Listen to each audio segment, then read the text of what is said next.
ବର୍ତ୍ତମାନ ଆମେ ଆସି ପହଞ୍ଚି ଯାଇଛୁ ଶ୍ୟାମ ବାବାଙ୍କ ନିକଟରେ। ତେବେ ଆମେ ଦେଖିବା ଯୋଉ କହୁଥିଲେ ରୂପା ପୋଥି ତାଙ୍କ ନିକଟରେ ଅଛି, ଶୂନ୍ୟ ପୋଥି। ସେ ଭବିଷ୍ୟତ କଥା ଶୂନ୍ୟରୁ ଲେଖା ବାହାରେ ସେ କହିବେ। ଆମ ସନ୍ଧାନ ଲାଇଭ ଏବଂ ଆମର ଅନନ୍ତ କୃପା ମାଧ୍ୟମରେ ଆପଣମାନଙ୍କୁ ଦେଖିବାକୁ ଚାହୁଁଛୁ।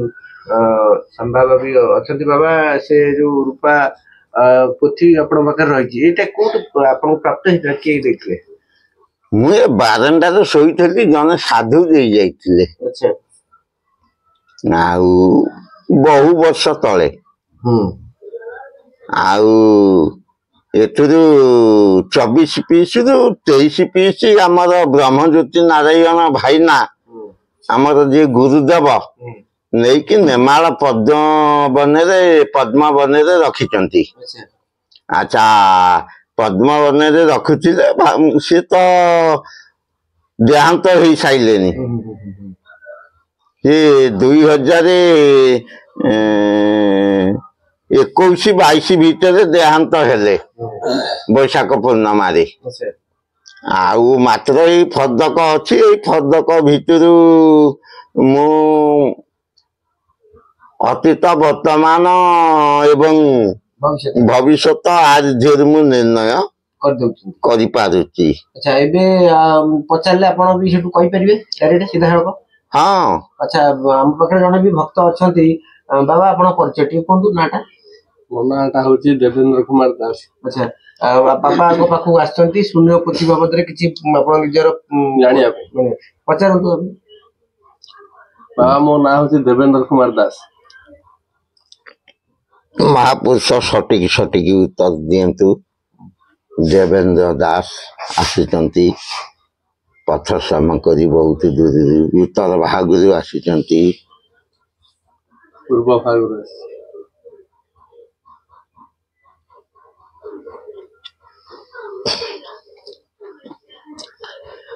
5 ହେତୁ ଦିଆ ନିଆ ପଞ୍ଚ ନିତ୍ୟ ସକା 256। ଆଉ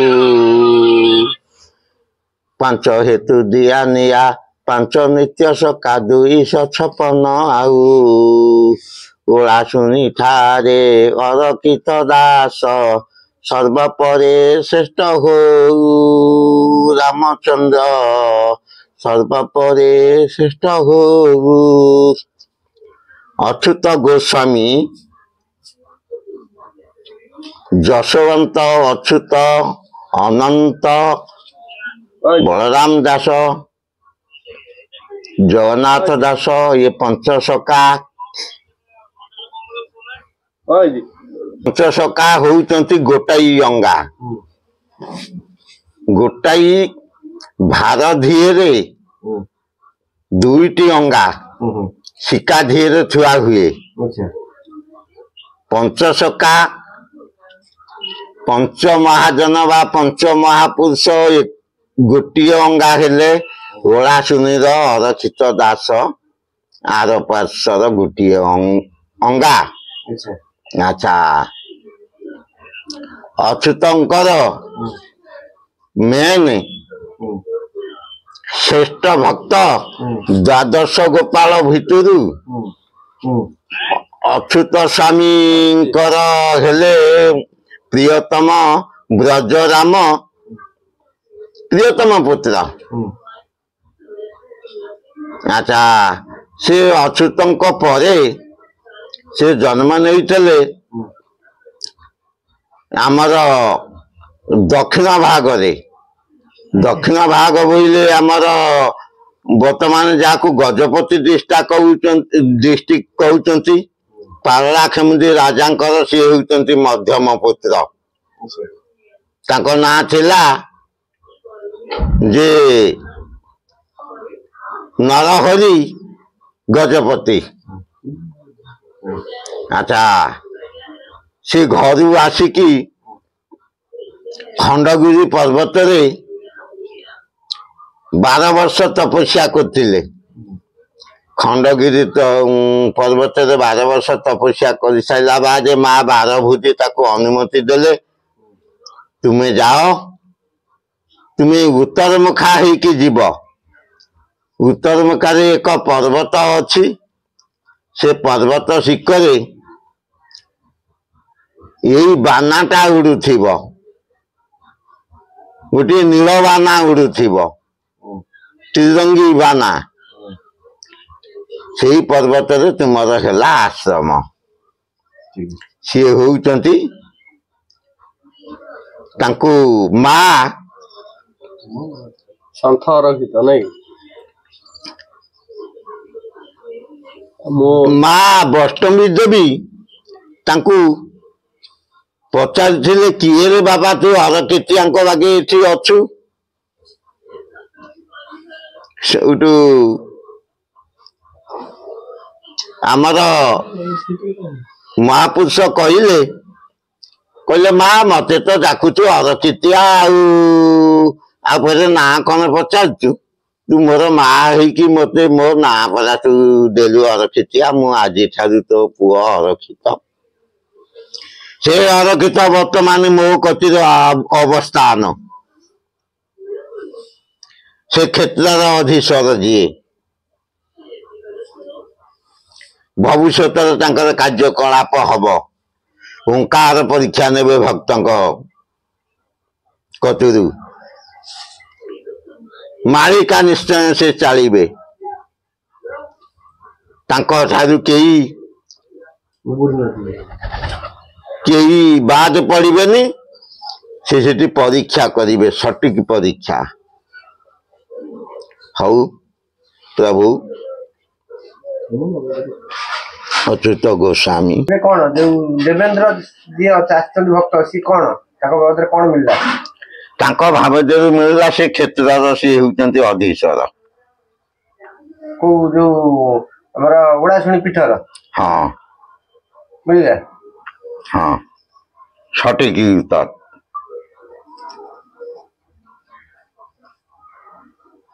ଆପଣଙ୍କୁ ଆଜ୍ଞା କଣ କହିବେ? ଆମେ ତ ଯୋଉ ଅନନ୍ତ ଶମ୍ଭୁ କ୍ଷେତ୍ରର କଥା ଜାଣିଛନ୍ତି ଆପଣ, ଗୋବରୀ ନଦୀ କୂଳରେ ଯୋଉ ଅନନ୍ତ ଶମ୍ଭୁ କ୍ଷେତ୍ର, ସେ ବାବଦରେ କଣ ଏଇ ଯୋଉ ପୋଥି ଆପଣଙ୍କର ରୂପୀୟ ପୋଥି ଯୋଉ ପ୍ରାପ୍ତ ହେଇଛନ୍ତି, ସେଥିରୁ କଣ ଆପଣଙ୍କୁ ଦୃଶ୍ୟ ହଉଛି ବା ଜଣା ପଡୁଛି?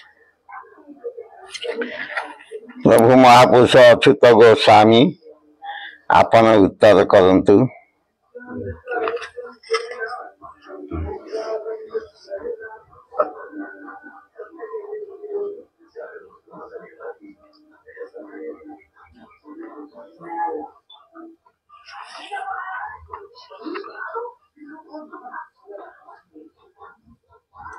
ଆପଣ ଅର୍ଜୁନ ବାବୁ ଯୋଉ ଡାଳ ଧରୁଛନ୍ତି, ସେ ଡାଳ ଛିଣ୍ଡି ପଡୁଛି।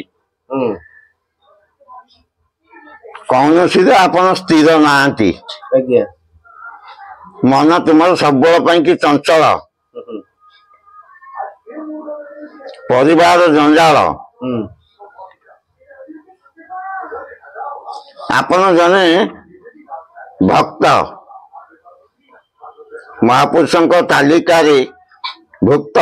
ଆପଣ ଜଣେ ଭକ୍ତ, ଅକ୍ଷରରେ ଭକ୍ତ। ଆପଣଙ୍କର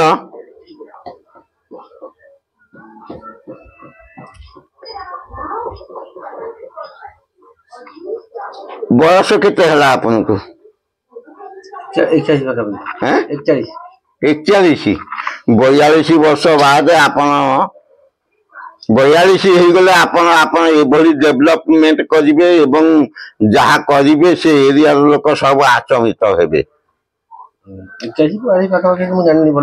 ଆପଣଙ୍କ କତିରେ ଅର୍ଜୁନ ବାବୁଙ୍କ କତିରେ ଶହ ଶହ ଲୋକ ବି ଭିଡ଼ ହେବେ। ଆଉ ଅନନ୍ତ ଶମ୍ଭୁ ପୀଠରେ ଆପଣ ହେବେ ମହନ୍ତ।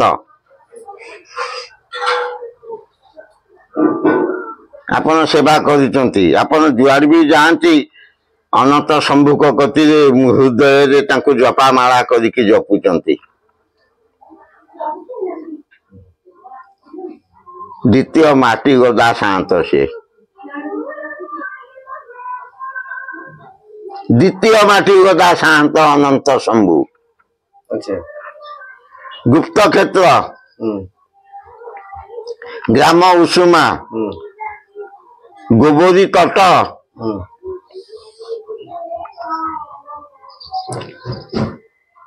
ବା କ୍ଷୀରଧାର ତଟ। କେବେ କଣ ହବ ପରିପ୍ରକାଶ? ସେ ପ୍ରକାଶ ଏଇ 26 କତିରୁ ଘୁଘୁ ଘୁଘୁ ଡାକ ଦବ ସେ ସ୍ଥାନ। ମାତ୍ର ଆଉ 8 ମାସ ବାକି ଅଛି।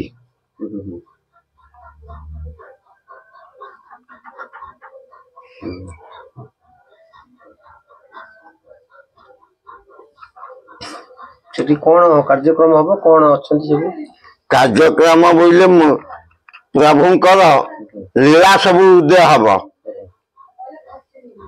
ରାସ କୀର୍ତ୍ତନ, ଯାଗଯଜ୍ଞ, ମେଳା ମହୋତ୍ସବ ପ୍ରାୟ ବର୍ଷକ 12 ମାସ ଲାଗି ରହିବ। ସାଧୁ ସନ୍ତ ସହ ଜନ ସମାଗମ ବି ଏକରି ଅଧିକ ହେବେ। ଆଚ୍ଛା, ଯୋଉଟା କହିଲେ ଆପଣ ଯୋଉ ଡାଳ ଧରୁଛୁ ସେ ଡାଳ ତ ଭାଙ୍ଗୁଛି, ଇଏ ତ ଭାଙ୍ଗିଯିବ। ଏ ଡାଳ ଭାଙ୍ଗିବା କଷ୍ଟକର, କାରଣ ଅନନ୍ତ ଶମ୍ଭୁ ହେଲେ ଚୁମ୍ବକ, ତୁମେ ହେଲେ ଲୌହ। ସେ ଚୁମ୍ବକ ତମକୁ ଟାଣିକି ତା ଦେହରେ ଲଗେଇକି ରଖୁଛି। ତେଣୁ କରି ତୁମର ଯେତକ ଶତ୍ରୁତା କରନ୍ତୁ, ଖର୍ଚ୍ଚ କରନ୍ତୁ ବା ମିଛ କରନ୍ତୁ, କିନ୍ତୁ ଅନନ୍ତ ଶମ୍ଭୁଙ୍କ ଦୟାରୁ ତୁମେ କ୍ଷତିଗ୍ରସ୍ତ ହେଇପାରୁନାହଁ। ତେଣୁକରି ପ୍ରଭୁଙ୍କର ତୁମ ପ୍ରତି ଆଶୀର୍ବାଦ ରହୁଛି। ଆଚ୍ଛା, ସେଠି କୋଉ ମାନେ ସବୁ ଆସିବେ? ସେଠି କଣ ଲୀଳା ହବ? କେଉଁ ମାନେ ସବୁ ଆସିବେ? ବହୁତ ଭକ୍ତ ବହୁତ ଆଡୁ ଆସିବେ। କେବଳ ଭକ୍ତ ସାଧୁ ସନ୍ତ ନା ଆଉ ଅନ୍ୟ କି ଭକ୍ତ ସାଧୁ ସନ୍ତ ପଦପଦବୀ ଲୋକ କି ପଦପଦବୀ ଲୋକ ବି ଆସିବେ। ବହୁତ ମାନ୍ୟଗଣ୍ୟ ବ୍ୟକ୍ତି ଆସିବେ। ସେ ମାନ୍ୟଗଣ୍ୟ ବ୍ୟକ୍ତିଙ୍କର ଡୋନେସନରେ ସେ ଅନୁଷ୍ଠାନ ବଢି ଚାଲିବ। ଆଚ୍ଛା, ସେଠି କଣ ସେଠୁ କହିଲେ ଆଉ କିଛି ଆବିର୍ଭାବ କିଛି ହବାର ଅଛି କି? ନା ସେମିତି କିଛି ନାହିଁ। ଆଉ କୋଉ ଦେବାଦେବୀ ଅଛନ୍ତି? ସବୁ ଦେବାଦେବୀ ଭଲ ମନ୍ଦ ଯାହା ଯେମିତି 8 ମାସ ବାଦେ ସେ ଜାଗାରେ ସବୁ ପ୍ରକଟ ହେବେ। କଣ ଲେଖାରୁ କଣ ଜଣା ପଡୁଛି? ଅନେକ ଦେବାଦେବୀ ସେ ଜାଗାରେ ଆବିର୍ଭାବ ହେଇଯିବେ। ଧାତୁ ପ୍ରତିମା ଏବଂ କାଷ୍ଠ ପ୍ରତିମା, ରୌପ୍ୟ ପ୍ରତିମା, ସ୍ୱର୍ଣ୍ଣର ବି ପ୍ରତିମା ଆସିବ।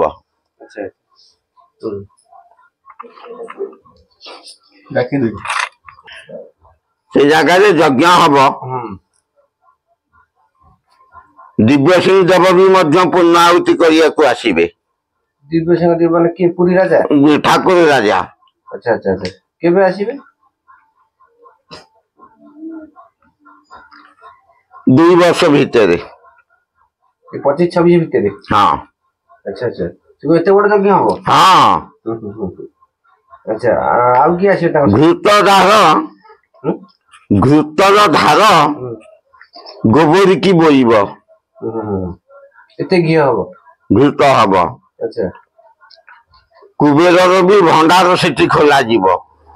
କୁବେର ଭଣ୍ଡାର ବୋଲେ ଏତେ ଜୋର ସେ ଜାଗାରେ ଅନ୍ନ ରନ୍ଧାଯିବ ଯେ ତାର ପେଜ ଗୋବରୀରେ ପଡିବ। ପଡିକି ସେ ଜଳ ଯାକ ସବୁ ଧବଳମୟ ହବ। ଯୋଉ କ୍ଷୀର ନଦୀ ଯୋଉ କୁହାଯାଏ, କ୍ଷୀର ନଦୀ। ତାପରେ ଆଉ ଠାକୁରଙ୍କର ଯେତିକ ପୁଷ୍ପମାଳ, ତୁଳସୀ ମାଳ ସେ ଗୋବରୀରେ ସବୁ ବିସର୍ଜନ କଲା ପରେ ସେ ପତ୍ର ପ୍ରଚୁର ଧରଣର ଗୋବରୀ ଜଳରେ ଭାସିବ। ପାଇଲୁ ମା? ଯାଅ। ହବ 25-26 କାର୍ଯ୍ୟକ୍ରମ ହବ ସବୁ। ଲୀଳା ଉଦୟ ହବ ପ୍ରଭୁଙ୍କର ଲୀଳା। ସେଠି ତ ଅନେକ ମିଥ୍ୟା ବୋଲି ଭାବୁଛନ୍ତି, ମିଥ୍ୟା କହୁଛନ୍ତି, କିଛି ନାହିଁ ବୋଲି ସେଠି ସବୁ କହୁଛନ୍ତି। ଏମିତି କହୁଛନ୍ତି ଅନେକ ଜାଗାରେ ତ ହୁକା ଅଛି। ସେଠି କଣ ସେଠି କେମିତି ଆଇଲେ ଠାକୁର? ବାସ୍ ବାସ୍ ବାସ୍ ସେଠୁ ହୁଙ୍କା ତ ଚାରିଆଡେ ଅଛି, ହୁଙ୍କାରେ କଣ ଠାକୁର ବୋଲି ସେମାନେ କହୁଛନ୍ତି, କଣ କହିବେ ସେ ବାଦରେ କଣ ଅଛି? କଳି ଯୁଗର ଲୋକ ତାଙ୍କ ମାନଙ୍କ ନେତୃତ୍ୱରେ ମାୟା ପଟଳ ବନ୍ଧା ହେଇଛି। ଆଖିରେ ଦେବ କାର୍ଯ୍ୟ ଗୁଡାକୁ ସେମାନେ ଅନେକ ନିନ୍ଦା କରୁଥିବେ। ସେଠୁ ଘର ପାଖ ଲୋକ ହେଇକି ଅର୍ଥ ଉପାର୍ଜନରେ ବ୍ୟସ୍ତ ରହିବେ, ପିଠରେ ବି ମୁଣ୍ଡିଆ ମାରିବାକୁ କେହି ଯାଉନଥିବେ। ବିଶେଷ କରି ଗାଲୁ ଲୋକ ବୋଲିକି ତୁମକୁ କହୁଥିବେ। ସେଠୁ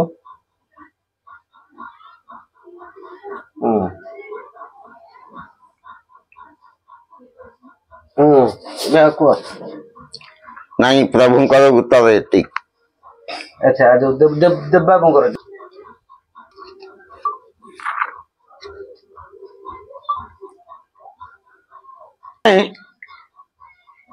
ସତର କଳିକି ଭିତରୁ ଜଣେ କଳିକି କିଏ? ଦେବବାବୁ ଦେବେନ୍ଦ୍ର କହିଲେ 17 କଳକି ଯୋଉ ବାହାରିବେ କଳି ଯୁଗରେ। ଓହୋ ହୋ, ଆଚ୍ଛା। ଆପଣଙ୍କର ଅବସ୍ଥାନ ଓଳାଶୁଣୀ ପୀଠ। ଓଳାଶୁଣୀ ପୀଠରେ ଆପଣ ମାନେ ଯୋଗ କରୁଛନ୍ତି। ମା ବୈଷ୍ଣବୀଙ୍କର ବି ମଧ୍ୟ ସେ ଜାଗାରେ ଦର୍ଶନ ପାଇଛନ୍ତି। ହେତୁ ଭିତରେ ଅନେକ କଥା ରଖୁନାହାନ୍ତି, କିଛିଟା ହୃଦୟଙ୍ଗମ କରୁଛନ୍ତି।